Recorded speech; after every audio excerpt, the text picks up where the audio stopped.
मनीष कश्यप वाले मामले में सुप्रीम कोर्ट ने दोनों राज्यों को यानी कि तमिलनाडु को भी और बिहार सरकार को भी तलब किया है, यानी कि नोटिस जारी किया गया है।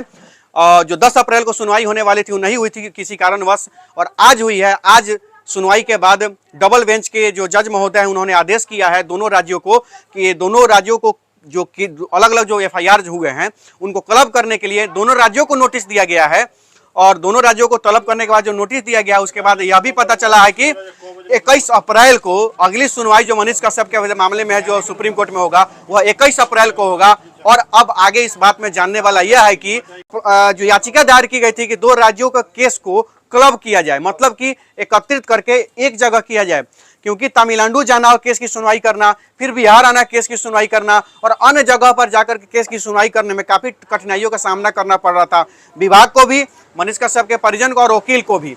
तो इस चीज को लेकर के सुप्रीम कोर्ट में याचिका दायर की गई थी। उस याचिका पर सुनवाई करते हुए डबल बेंच के जज साहब ने यह आदेश दिया है और नोटिस जारी किया गया है। क्या किया गया है? नोटिस, बिहार सरकार को नोटिस जारी किया गया है और तमिलनाडु सरकार को भी नोटिस जारी किया गया है।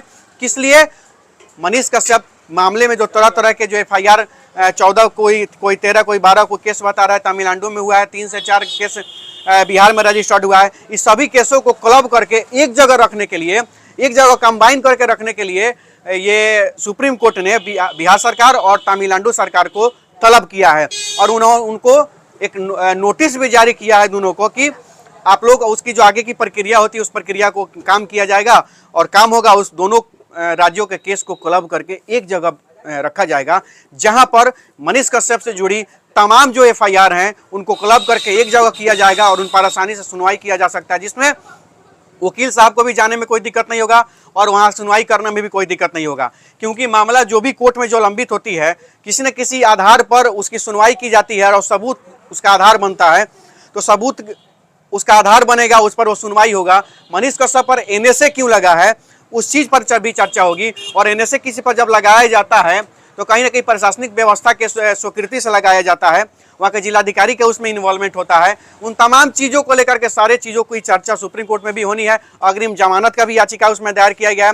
लेकिन ये जो सबसे बड़ी खबर अभी हम लोगों को प्राप्त हुई है वकील साहब के थ्रू वो यही थी कि मनीष कश्यप मामले में सुप्रीम कोर्ट ने दोनों राज्यों को तलब किया है, यानी कि दोनों राज्यों को नोटिस जारी किया गया है और नोटिस जारी करके यह कहा गया है कि इस चीज को क्लब करने की जो प्रक्रिया थी यह शुरू हो चुकी है और अब दोनों राज्यों के केस को क्लब करके एक जगह किया जाएगा और उसकी सुनवाई एक जगह होगी। रही बात कानून की, प्रशासन की, विधि व्यवस्था की, तो जिस तरह जो मामला होता है उस तरह होगा। कानून का व्यवस्था है, प्रक्रिया है, न्यायालय की अपनी न्यायिक प्रक्रिया है, उसी हिसाब से न्याय भी होता है और उसी हिसाब से किसी भी केस का, किसी भी मामले की सुनवाई भी होती है। मनीष कश्यप भी मामले की भी सुनवाई उसी प्रक्रिया से चल रही है और न्यायालय की अपनी अपनी न्यायिक प्रक्रिया होती है। न्यायालय का अपना अपना सिस्टम होता है, चाहे वह लोअर कोर्ट हो, हाई कोर्ट हो या सुप्रीम कोर्ट ही क्यों ना हो, सबकी एक अपनी प्रक्रिया होती है। वहां डबल बेंच ने यह आदेश किया है और यह सारी जानकारी भी दी गई है और दोनों राज्यों को तत्काल नोटिस दी गई है। बस हम लोगों को इंतजार करना है कि ये जैसे कब कितना जल्दी केस को क्लब किया जाता है और क्लब करने के बाद दोनों राज्यों को जो नोटिस दिया गया इसमें आगे की जो भी जानकारी होगी आप लोगों को हम बताने का काम करेंगे और इस चीज़ को लेकर जो सभी जुड़ी जानकारी आप लोगों को दी जाती रहेगी।